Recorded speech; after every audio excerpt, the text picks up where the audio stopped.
Hello കൂട്ടുകാരെ, അപ്പോൾ നമുക്ക് നമ്മുടെ ഡ്രാഗൺ തോട്ടം ഒന്നും കണ്ടിട്ടും വരാം. അതായത് ഒരുപാട് ഡ്രാഗൺ ഫ്രൂട്ട് പഴുത്ത് നിൽക്കുന്നുണ്ട്. ഞാൻ ഒരു വീഡിയോ ഇട്ടിട്ടുണ്ടായിരുന്നു പഴുക്കാൻ മുമ്പിലേ. അപ്പോൾ നല്ല പഴുത്ത് നിൽക്കുന്നുണ്ട് കേട്ടോ. ഇതിൻ്റെ നടുവിലോട്ട് നടക്കാൻ നല്ല രസമാണ്.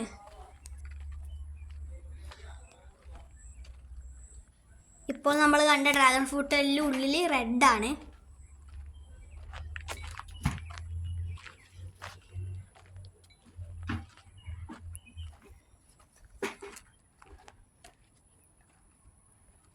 ഇതൊന്നും പറിക്കാനായില്ല, ഇനി 2-3 ദിവസത്തെ പഴുപ്പും കൂടി ഉണ്ട് കേട്ടോ.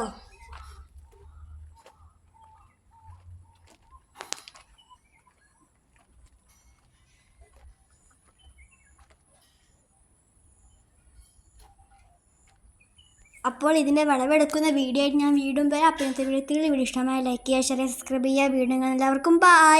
God bless you.